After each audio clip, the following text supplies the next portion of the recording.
Coming up in this episode, PUBG creator wants to ban Free Fire, Dying Light 2 will have 5 years worth of content, and Hogwarts Legacy might be delayed after all.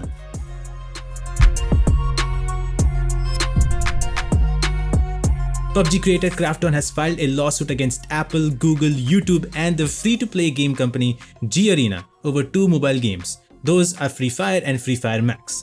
G-Arena sold Free Fire shortly after PUBG was released back in 2017 in Singapore.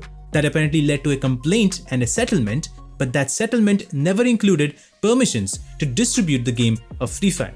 Despite that, a mobile version of the game was released on Play Store and Apple Store, and following that came Free Fire Max. This lawsuit states that both games are copies of PUBG and include unique features such as airdrops, the game's structure, the way it's played, the combination and selection of weapons, armor and unique objects and locations, and even the overall color scheme, materials and textures. Krafton alleges that G-Arena has earned hundreds of millions of dollars globally through sales. And also the same can be said for Google and Apple because they also earned some percentage of profit as they have kept these games in their store. And they also refused Krafton's request to stop the distribution of the game. YouTube is also named as defendant for hosting and refusing to remove videos featuring Free Fire game, as well as there is a Chinese feature film named Pew Pew Pew. Yep, that's the name of a movie. This movie is an unauthorized adaptation of Battlegrounds where the plot of the movie is a streamer who forms an esports team and it looks like a cinematic version of PUBG gameplay. But all of that is not authorized. The suit also claims that before their efforts to have this particular movie removed, there was another movie called Run Amok that Krafton filed a copyright infringement over because again, it wasn't authorized by Krafton themselves to make a movie.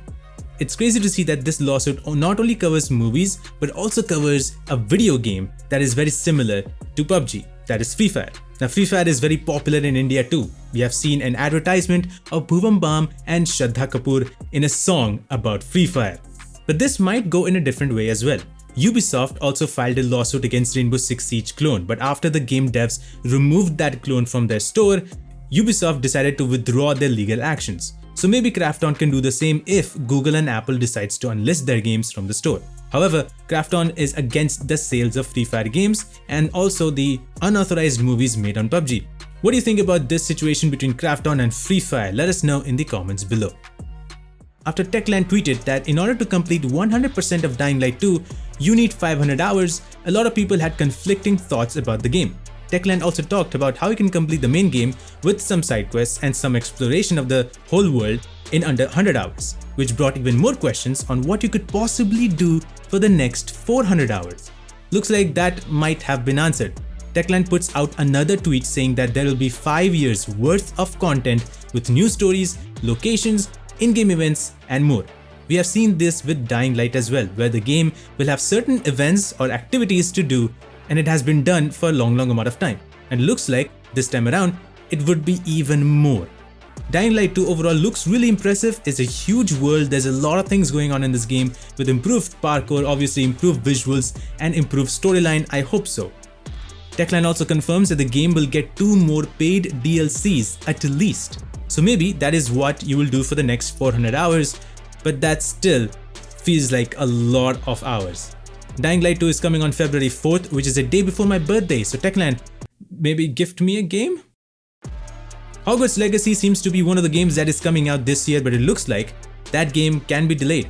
According to a very well-known insider, Colin Moriarty, he has heard from behind the scenes that the game is in trouble and won't be coming out this year. It looks like they're having some trouble developing the game at the moment. Now this could be because of the pandemic and how Omicron might have affected Warner Bros. Studios. It could also be possible because of the amount of backlash the company Warner Bros. Is currently getting. Despite the fact, it is kind of a bad news for everybody because the game was supposed to come out in 2021 but got delayed to this year. And if this game gets delayed again, maybe the hype will fall down.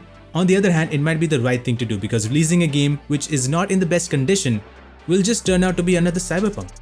Even though Colin is very well known for his reports being true, there are various reports about Hogwarts Legacy that says that the game will release this year and will also be showcased in the PlayStation State of Play.